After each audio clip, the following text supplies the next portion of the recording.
Hello, welcome to Extraordinary Women TV with Shannon Skinner, and I have a lineup for you today that's going to knock your socks off. If you are a lover of romance novels, you are going to really enjoy my first guest. C.K. Gray is here to talk about her new book. Later in the segment, before we take a break, I'll have my regular Good to Know Minute when I ask my guests for their top success tip. You'll hear CK's. In the second half of the show, we'll be talking about how to have a healthy relationship with your pet. So stay tuned. C.K. Gray, also known as Carrie Gray. That is me, Shannon. It's nice to have you on the show today. Thank you for having me. Now, you're a romance novelist. You're also an interior designer, and you're based in Burlington, Ontario. I am. Thanks for driving in all the way to Toronto today. Thank you. No problem at all. Now, you have had a long-standing successful business as an interior designer. What sparked you to want to become an interior designer? And by the way, I have to say, I think I'm a closet interior designer. Okay. Well, you can yeah, so I want to know. My partner. To the question that you asked, what inspired me, first of all, to get into interior design, I've always loved decorating and design, always, from a young child, because I can give you a little bit of a story. When I was maybe 5, 6, I think I had every Barbie, everything, and I didn't want to have anything to do with Barbies. I wanted to have everything to do with decorating their houses. So I think that's where it all stemmed from the very beginning. Then through life, it's just what I love to do. Went to school for it, started working for somebody else, then went off on my own. So for 25 years, I've been on my own as an interior designer, doing both commercial and residential jobs. And it's quite a creative business. Very creative. Because, you know what, the sky's the limit. You can be as creative as you want to be. Right. And I think that also ties in the writing, because I can be as creative as I want to be with the writing as well. Right. And so at some point, you decided that you wanted to write. Yes. Do you remember that moment? Probably 2. When I was 2. I loved to write. I loved to write, and I think I've been writing ever since. So through life, even as a teenager, you write those really kind of corny little poems to your boyfriends, and I think that's kind of where it started with the poetry, and then I stemmed from that, and I went into, and I wrote a lot of quotes, and then I wrote some short stories, and the most exciting thing, I think, is just when I came up with the inspiration to write the book.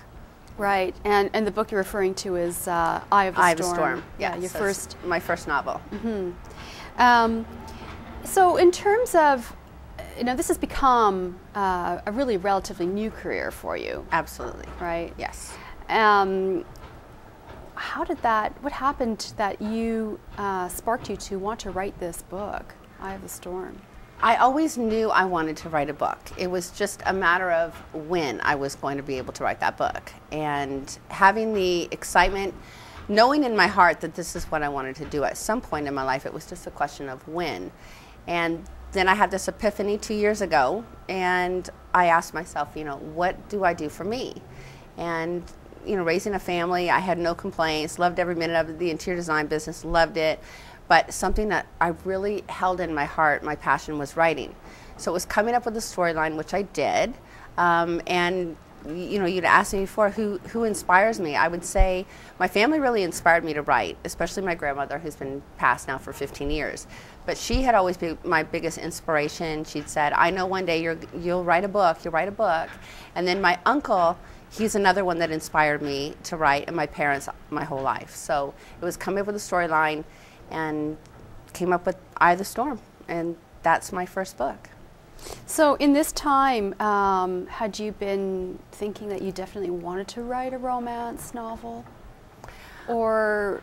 I wasn't sure what I wanted to write, because I don't read romance novels myself. I read more philosophy and biographies and psychology, but not really a lot of romance at all. And I think just, people, I'm a people watcher, and I love to just sit and watch people, and body language as well. And I asked myself one day, I wonder if those people are soulmates.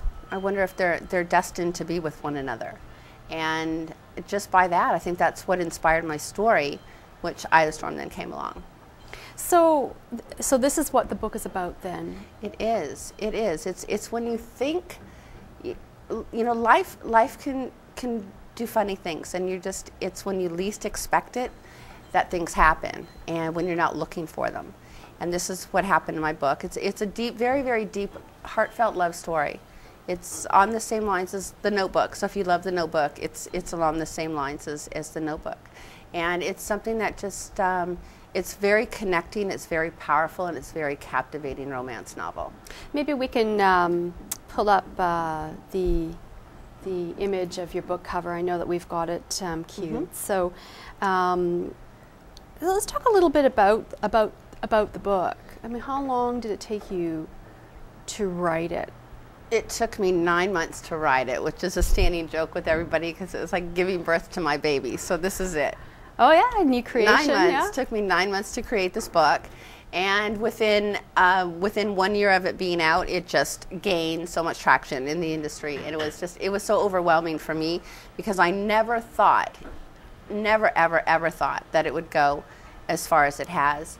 And considering when you do write a book, you're taking a big risk because you can write a book, which most authors, you know, we think we've written a book and is this book going to be the one and only copy and going to be sitting on our coffee table and that's it?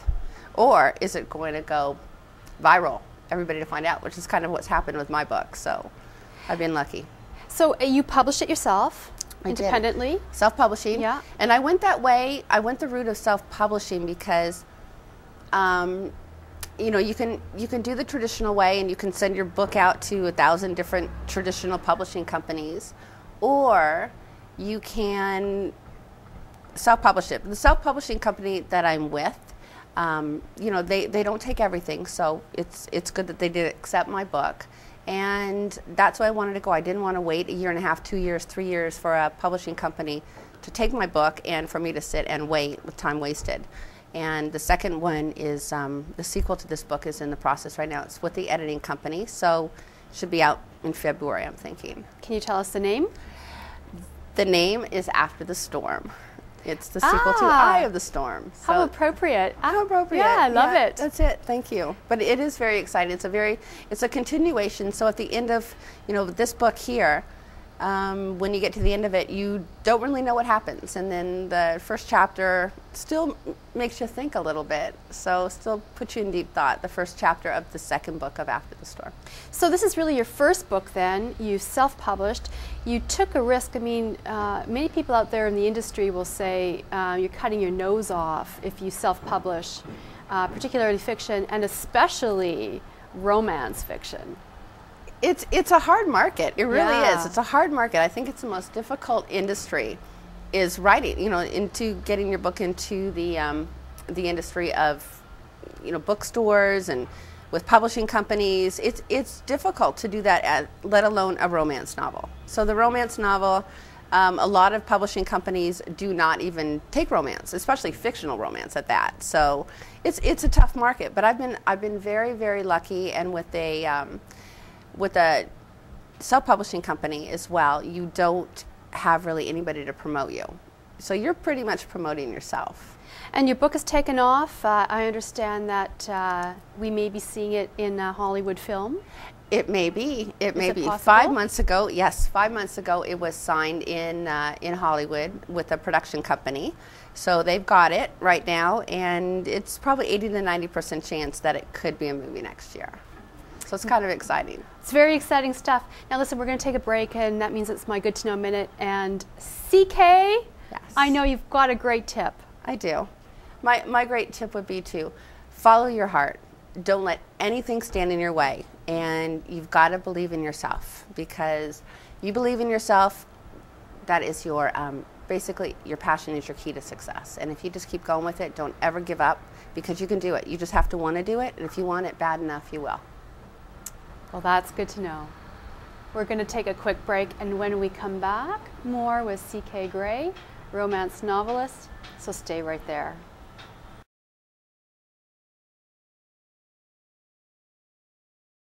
Welcome back to Extraordinary Women TV. I'm Shannon Skinner, and I'm speaking with Carrie Gray, author. She also goes by the name of C.K. Gray, which is her pen name. Lovely to have you here today. Thank you, Shannon. Now, we're talking about your book, Eye of the Storm, your first romance novel. How did you come up with the characters, and are they based on your real life? People have actually asked me that same question. Coming up with the characters, first of all, coming up with the storyline. Then once you've come up with the storyline, you've obviously got to fill in with the characters. So coming up with the characters, yes. If you read the book, Carolina is very, very much like me. Same stature, same hair color, same green eyes, same skin tone. So I used a little bit of me with Carolina, but no, it is fictional. My book is fictional. But there's a little bit of you in there. There's a little bit of me in there, Yeah. absolutely. I think there's always a little bit of the writer in their own characters. Right. Definitely. I think we always do that. We'll always bring ourselves into every book. So names, you asked me about the names. Carolina kind of came from Carrie. It was easy, but I needed to find something that was a pretty name, you know, and something with elegance. Not to say that's me, but the elegance is just because that's who Carolina was. And Michael, I can't really say, I don't want to give too much about the book, but Michael, who she ends up being with, the man she ends up being with, her soulmate. Michael is actually dark hair, you know, he's a handsome man. Looks like the couple goes together well. So, you know, it's coming up with that as well. And they all have children. The children's personalities, some of them are all based on my children. I have 3 children, based on my children's personality as well.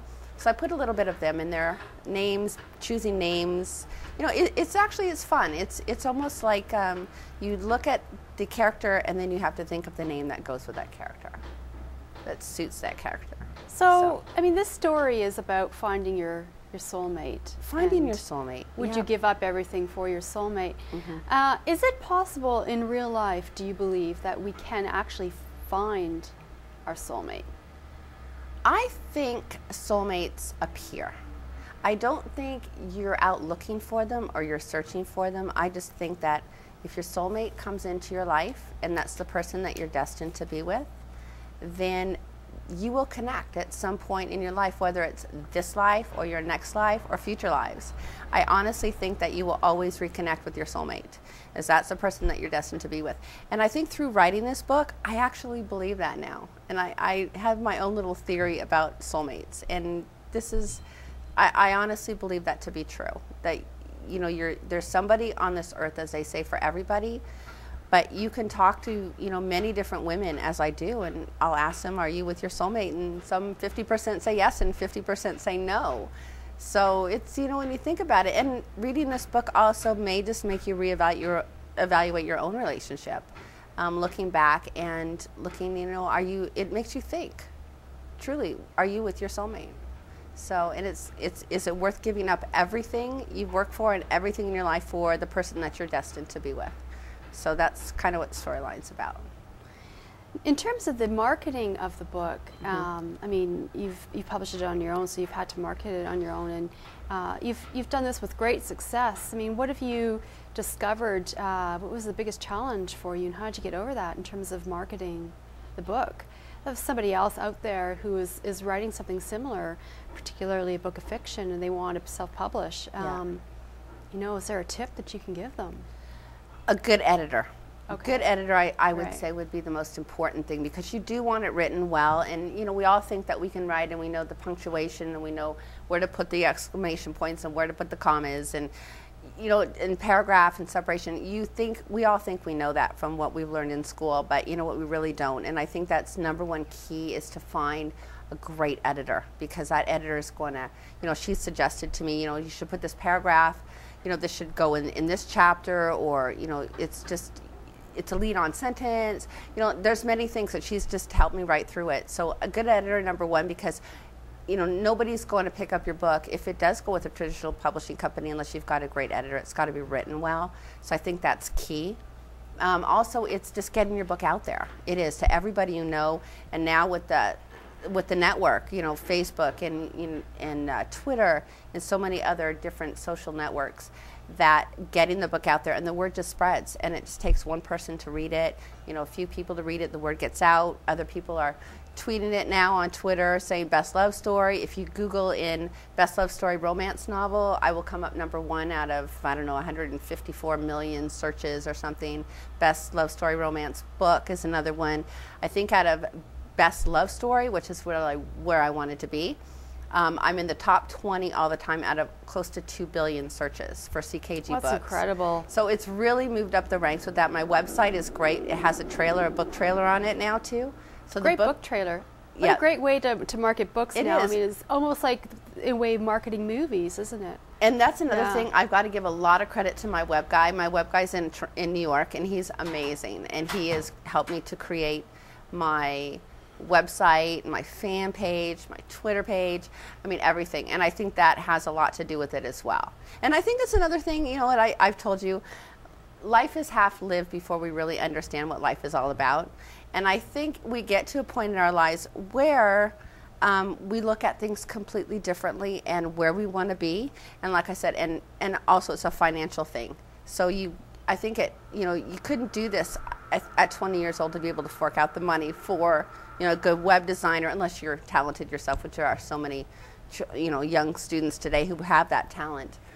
But I think it's also just being able, it's the cost of it too. So it can get costly, and being older and, you know, working my whole life has created me and allowed me to do what I do today. And would it be fair to say that after we've lived some life and have acquired some wisdom, we've got more in the well to draw upon for our creative work? I think so. I'd say so, yeah. Good steamy characters. Good steamy character. It's a clean book. It's clean love, but it's good. I don't want to get too steamy with that. I don't think I could go there. I really don't. You know, I was kind of on the edge, sitting on the edge when I was writing the book, and I thought, do I put this in it? No, maybe not. But it will lead you up to, you know, you'll know where it goes, just using your little bit of your imagination. So I didn't have to really, I put the visual out there, but the words aren't there. So what does it take, do you think, bottom line, to be a successful novelist? I think to become a successful novelist, for one, it's your storyline. The story's going to sell. The story is what's going to sell. A good writer, and then if you don't, I mean, there's a lot of people out there that can help you. And if you can't write, you know, there's also, if you come up with a really great storyline, there's also ghostwriters out there. And ghostwriters will basically, I think they're fairly costly, but you can get them as well. So you've come up with a storyline, and they can help you write the entire thing. So that might be another way out. So if you don't think you can write it, but you've got an amazing story, And you want to put your name on it. you want to put your name on it, Right, exactly. yeah. You can, you know, always use a ghostwriter too. Now, you have been involved in something called Pink in the Rink. Pink in the Rink. It's a big hockey game with the Oakville Blades and the Orangeville. I should know this. Anyway, it's in Oakville, okay. Ontario on January the 27th. Face-off is 7:30 p.m. and there should be thousands of people there, and $2 from every ticket goes to breast cancer or the Canadian Cancer Society. And it's called Pink in the Rink because also will be there with my books, autographing books, and it'll be there. I'll be there all night pretty much. I think 7:30 till maybe 9:30, 10, and proceeds from my sales will also go to the Canadian Cancer Society as well. So it should be a fun night. So they are featuring me, and I will be their guest appearance, which I'm really looking forward to. So there book signings, any sort of other appearances that you've got in the next little while that people should know about? The next book signing, actually this Saturday, December the 10th, I will be in Burlington at the corner of Appleby Line, Upper Middle Road at Coffee Culture from 9:30 to 11:30. I will be doing that signing. And the Snap Burlington magazine will be out. I'll be featured in January. And the Burlington Post actually will be doing an article on me on Thursday. So it's out there. It's exciting. And so where can people buy a copy of your book? Well, they could get the book through any of my book signings as well, anywhere. Actually, Chapters in Burlington usually carries the books. They can get the book at Amazon.com, Amazon.ca, Barnes & Noble online, and it's on every e-reader. It's on Kobo, Kindle, the Nook. It's everywhere. Wow. But if they go to my website, it will connect you directly to where you can link up with the book. So if it's ckgbooks.com is my website, and then I think on the right-hand side, it'll give you all the listings, and you just click on whoever you purchased the book from. Well, Carrie, it's been really nice having you here today. Thank you for having me. Carrie Gray, also known as C.K. Gray, her pen name. Yes. I wish you all the best. Thank you. With your book and your new book that you. you've got coming out. After the Storm. After the Storm, and hopefully we'll get to see a Hollywood film in the next little while. So I hope so too. Wish you all the best. Thank you so much, Shannon. Well, we're going to take a quick break, and when we come back, we're going to be talking about how you can have a healthy relationship with your pets. So stay tuned.